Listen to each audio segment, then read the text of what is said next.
Kuwait, one of the richest nations in the Middle East, but its name comes from a tiny fortress on the Arabian coast. This land, now known for skyscrapers and wealth, began with a simple structure built for survival. Nestled at the northern end of the Persian Gulf, Kuwait's flat, sandy desert hugs a strategic coastline.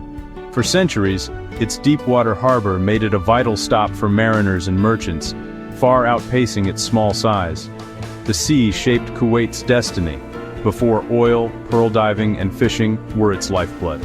Kuwaiti sailors were famed for their skill, diving for pearls coveted in distant markets.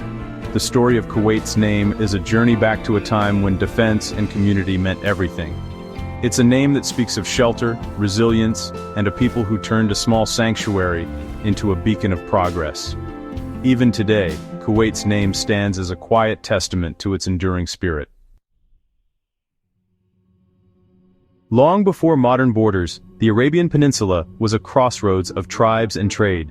The area now called Kuwait sat at a crucial junction of caravan and maritime routes. Bedouin tribes moved with the seasons, driving trade across deserts, while ships from Mesopotamia, Persia, and India sailed the Gulf. Kuwait's sheltered bays offered rest and trade for weary travelers, making it a melting pot of cultures. But life here was harsh. Desert scarcity led to tribal conflict, and pirates threatened the sea lanes. To survive, settlements needed more than commerce. They needed protection. Small, sturdy forts began to dot the coast, built by tribes seeking security and control over trade. These outposts were practical, not grand, but they declared a permanent presence in a shifting world.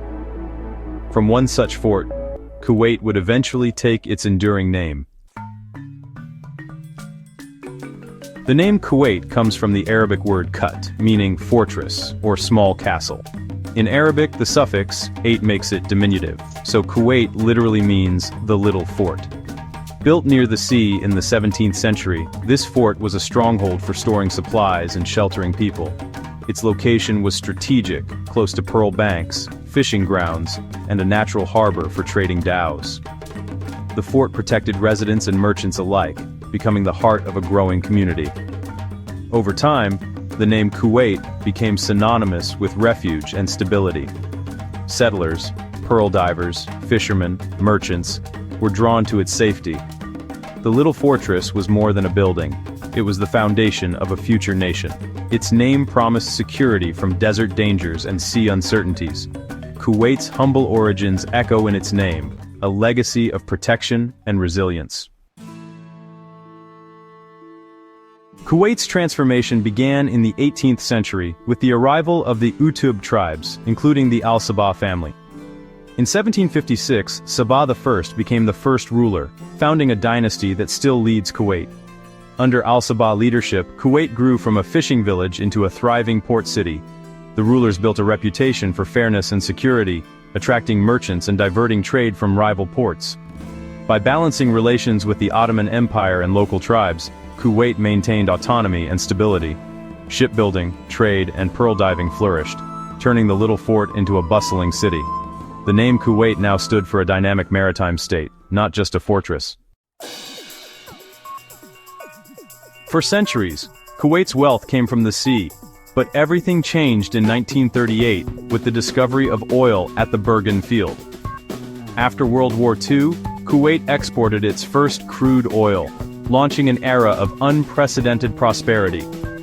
Oil revenue transformed the old town into a modern metropolis.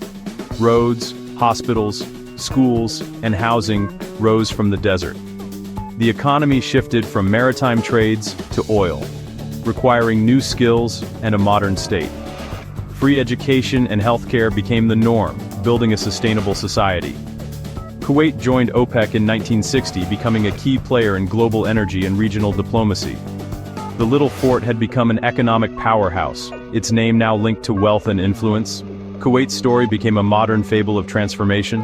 The humble fort's legacy now echoed on the world stage. Kuwait's stability was shattered on August 2, 1990, when Iraq invaded and occupied the country. The occupation brought suffering, destruction, and threatened Kuwait's very existence. A global coalition, led by the United States, liberated Kuwait in 1991. But the retreating forces left devastation, most notably, burning oil wells. Rebuilding was immense, requiring international cooperation to restore infrastructure and extinguish fires. The war forged a stronger national identity. Shared trauma and liberation deepened unity and patriotism. The name Kuwait, the little fort, became a symbol of resilience and survival. Just as the original fort protected its people, modern Kuwait had withstood a grave assault. The Gulf War is now woven into the nation's story, a reminder of both fragility and strength. Kuwait's name stands for more than prosperity. It embodies an unbreakable spirit. The little fort's legacy endures in every act of national defiance and recovery. Today, Kuwait is a modern, thriving nation, its skyline a testament to ambition and progress. Yet its name still honors the humble little fort that started it all. Each generation, from tribal settlers to modern leaders, has added to the legacy of resilience and vision. Kuwait's name now means more than protection. It stands for economic security, social welfare, and national pride. The story of Kuwait's name proves that greatness can spring from the smallest beginnings. A simple fort became the heart of a city, then the namesake of a nation. The little fort is now the enduring spirit of Kuwait itself. Which country's name should we explore next? Let us know in the comments.